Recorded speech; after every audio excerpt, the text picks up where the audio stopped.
Então, gente, eu trouxe para vocês aqui uns exercícios, tá? Para nós darmos a nomenclatura de alguns ésteres, tá? Então, vamos iniciar.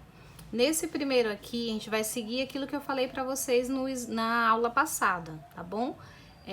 Pegar o oxigênio como referência. Então, primeiro estudar a nomenclatura desse grupo e depois do segundo grupo, tá? Então, fica, nesse caso, como eu só tenho um carbono, então fica metano, né? Só que o que acontece? Ele nasce a deriva de um ácido carboxílico, onde eu utilizava ico, então eu vou trocar o ico pelo ato. Então fica metanoato de CH3, né, que é o metil, só que eu também falei para vocês que organizando melhor, a gente coloca o azinho lá no final, então fica metanoato de metila, tá? Nesse segundo exemplo, nós vamos seguir também a mesma regra, tá certo?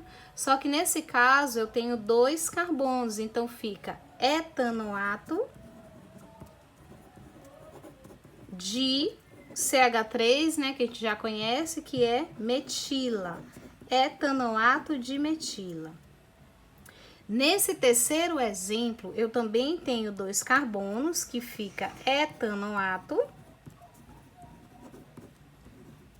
de esse CH3, esse CH dupla CH2, ele é uma ramificação, tá? Então ele tem uma nomenclatura específica. No caso, ele é chamado de vinil. Nesse caso aqui vai ficar vinila. Professora, onde eu encontro isso? Na aula que eu falei da nomenclatura de ramificações, tá? Etanoato de vinila, certo? Aí tem mais alguns exemplos aqui para vocês. Nesse caso aqui, eu tenho um anel benzênico. Então, fica benzoato, tá?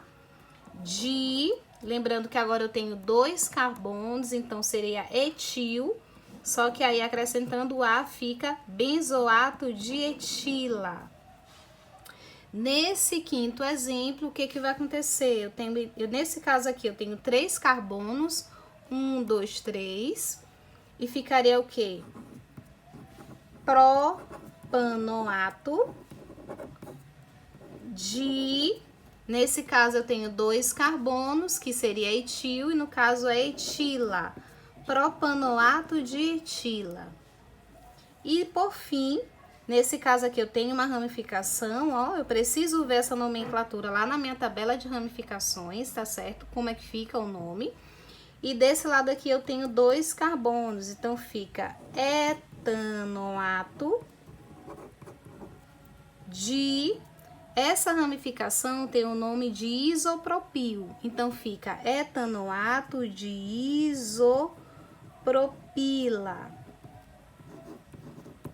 Então, o que a gente percebe aqui? Que para dar essas nomenclaturas, a gente precisa sempre estar voltando naquela tabelinha de ramificação, tá certo? Então, no mais é isso e bom trabalho para vocês.